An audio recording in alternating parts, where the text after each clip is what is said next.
Okay, friends, I've got a pretty quick thought for us today. It's actually from our reading from yesterday, but it's something that has been making an impact in my life for probably eight and a half or so years now. And it's something that I want to encourage you with today. So, yesterday, we read about a man who went to Jesus because his daughter had died. So, if you look, it's right there in verse 18. My daughter has just died, but come and lay your hand on her and she'll live. Now, the fact that he's even asking Jesus to lay his hands on her is a big deal because to touch a dead body would have made Jesus ceremonially unclean. So he's asking a lot of Jesus. But he believes that by Jesus touching her, something will happen. So Jesus goes. Along the way, he encounters someone else.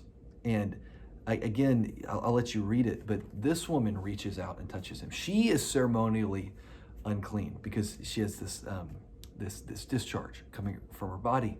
And by touching him, she runs the risk of making him unclean. And to be unclean is a big deal. It ostracizes you from society for a period of time. It's a big deal. Everybody would have had that happen to them at some point. We can perhaps talk about this idea of uncleanliness at another point, but it would have pushed Jesus out to the margins of society for a period of time. So you see, both things here involve Jesus doing something in order to heal someone else that cost him. It's like when he touched the man with leprosy. So you've got this interlude with this woman who has been bleeding for 12 years. She's healed. And then Jesus turns his attention back to this man who is asking Jesus to come and to heal his daughter. And when Jesus came to this person, called the ruler's house, and saw the flute players in the crowd making a commotion, he says something. What's the flute players? What's that about? It's a way of mourning, okay? So when someone died, they were buried within 24 hours. And within that period, there was rituals, mourning rituals that took place that involved flute players. So he sees this commotion, again, because this young lady's dead. And he says, "Go away, for the girl is not dead, but sleeping." And they laughed at him. When Jesus said, "She's sleeping," what he's implying is that she'll rise again. That you come back from, you don't come back from death, but you come back from sleep. He's implying that she'll be made well. And when he does, they laugh at him. But when the crowd had been put outside, he went in and took her by the hand, and the girl arose. And the report of this went throughout all the district. I've been struck for 8.5 years now by this idea that they laughed at Jesus. When's the last time you expected Jesus to do something so big that if you were to share that with other people, that they would laugh at you? You see what I'm getting at here?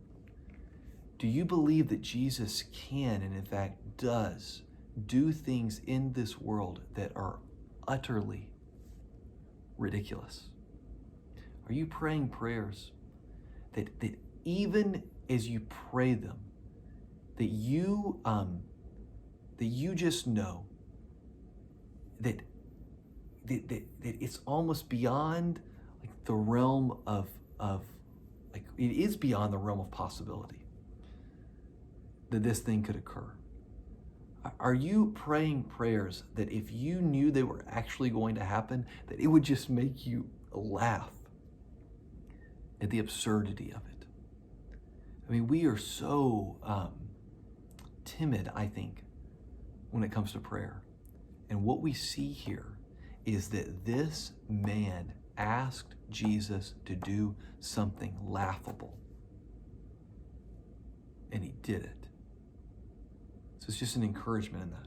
Now, look, I have prayed many laughable prayers that went unanswered. You can't pray them and just think, again, like we've talked about recently, that Jesus is like a vending machine It's not the way that it works. But remember what we talked about a few weeks ago when we were talking about the end of the Sermon on the Mount, that Jesus is inviting us to explore the depths of God's generosity, to pray those big, bold prayers, praying, I know that you can, and I pray that you will. Remember, chapters 8 and 9 are Jesus putting into action what he taught in 5 through 7. And I think this ties right in with that passage that we looked at, is it last week or week before? Week before, I guess, about asking and knocking and seeking. Here he's saying, look, pray these big, bold, laughable prayers. So this Devo is a little bit shorter than the ones that I normally do. So with the couple minutes that you've got left, take that time. Pray something big and bold, something that you might even be embarrassed to admit to someone else that you're praying. Pray these big, bold, laughable prayers and leave the outcome up to God. But be bold in exploring the depth of his generosity. These big old laughable prayers. God bless you, friends. I'll see you later this week.